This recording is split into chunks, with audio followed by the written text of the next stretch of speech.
मेरे दिल के बीचों बीच बसता है ये आसाम। मैप में अगर आप देखते हो तो आसाम बिल्कुल कोने में नजर आता है, लेकिन मुनव्वर जमा के दिल के बीचों बीच है। वो बीचों बीच इसलिए है कि 2003 से 2006 तक मैं फार्मासिस्ट एक हॉस्पिटल में जॉब किया करता था और रात में अंग्रेजी जुबान सीखता था। तो वैसे तो 3 महीने का कोर्स होता, लेकिन अब्बाजान की तबीयत खराब होने की वजह से मैंने उस 3 महीने के कोर्स को 3.5 साल तक पढ़ता रहा। ये अल्लाह की प्लानिंग थी। हम कुछ प्लान करते हैं और अल्लाह की प्लान करता है, और अल्लाह की प्लानिंग आला होती है, सुपीरियर होती है, सुप्रीम होती है। तो फिर उसके बाद मैंने जॉब छोड़ दी है, गवर्नमेंट जॉब भी मिली मुझे, वो भी मैंने छोड़ दिया। और जॉब छोड़कर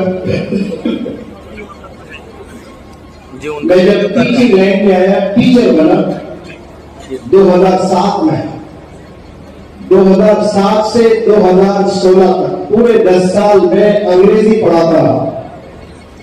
और 2017 में मौलाना बदरुद्दीन अनवर साहब ने मुझे फोन किया, एक लड़की की स्पीच सुनकर, मेरी तकरीर सुनकर नहीं, एक लड़की ने हजरत उमर रज़ियल्लाहु ताला अन्हु और आप सल्लल्लाहु अलैहि वसल्लम पर तकरीर स्पीच दी थी अरविंद केजरीवाल साहब के प्रेजेंस में, गुड लीडर, आइडियल लीडर और गुड गवर्नेंस में। तो वो मौलाना बदरुद्दीन अनवर साहब को इतना पसंद आई स्पीच, वो फौरी मुझे फोन किए और फोन कर सबसे पहला जुमला आपने फरमाया था कि आप मुझे 10 साल पहले क्यों नहीं मिले, मुझे अच्छे लोगों की तलाश है।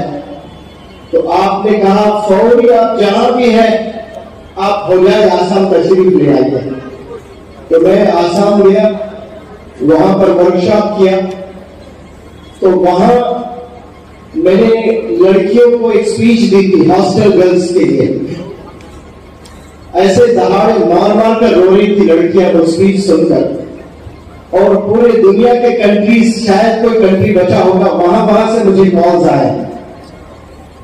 तो ये जो टीचर से मैं स्पीकर बना, उसमें आसाम का बहुत बड़ा हिस्सा है और मौलाना बदरुद्दीन अनवर साहब का भी बहुत बड़ा हिस्सा है। और उसी वर्कशॉप के खत्म पर, कॉन्वोकेशन पर, मैंने डिबेट रखा मदर और फादर पर।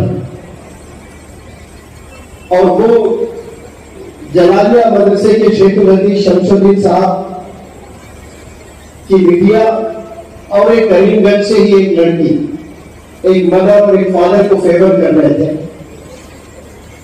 वो जहां तक मेरा इल्म है करीब 20-25 करोड़ लोग उसको देखेंगे डिफरेंट सोशल मीडिया प्लेटफॉर्म्स पर। तो ये जो टीचर से मैं स्पीकर बना हूं, उसमें आसाम का बहुत बड़ा रोल है।